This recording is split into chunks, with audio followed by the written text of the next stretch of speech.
People have abused power forever in this, not just in Hollywood, in the world. That was actress Allison Janney commenting on the recent sexual misconduct allegations in Hollywood. Just 3 days ago, that was the same conversation at this building here on Church near Yonge, where Canada's entertainment industry met for an unprecedented meeting. Now, some say it's the two-word hashtag #MeToo that's encouraging these conversations and discussions on sexual misconduct, not only in the film and TV industries, but in all workplaces. Now, the question is, what comes next? I think the way the campaign has really opened the door for people in different industries to come forward has been particularly powerful and impactful, and I really hope to see that this will lead to some positive changes in terms of policies and even just the way we culturally and socially think about harassment and violence.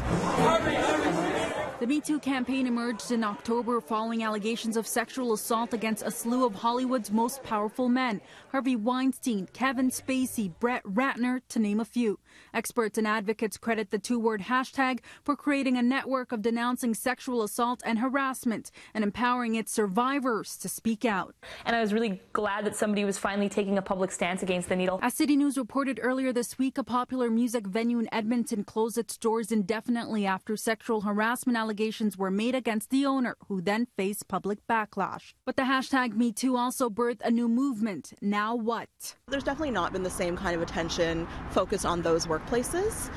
There's still a hesitancy to believe survivors. Industries here in Canada are responding in their own ways. The country's entertainment industry took a stand late last week with an unprecedented meeting where Actra's president told Breakfast Television that together they were taking critical steps in addressing sexual misconduct on sets. Together we came up with a statement that really demands that we have zero tolerance for this kind of behavior. And just recently, Canada's largest private sector union, Unifor, called for immediate action after a survey found 48% of female journalists around the world, including in Canada, reported they suffered gender-based violence both in the workplace and on the field. Also, Maclean's magazine partnered with... It's a phrase you at home may not know, but for reporters, it's an all too common occurrence. A vulgar phrase shouted while journalists are on air. It happened to City News reporter Cynthia Mulligan on the streets of Toronto this summer. In that same newscast, it happened to me live in a town north of the city.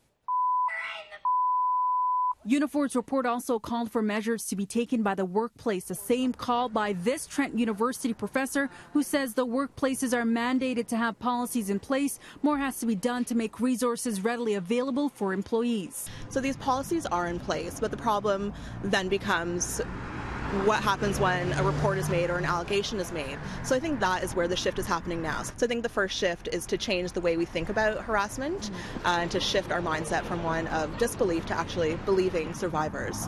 And then from there to think about what policies can better encourage people to come forward. So I think we shift the way, what does proof look like, and then also what does support look like for survivors. In Toronto, the Me Too campaign is continuing to pick up steam. A Me Too march has been scheduled to take place at Toronto's Queen's Park for next Saturday. According to a Facebook page already, over 1,000 people have signed up to attend.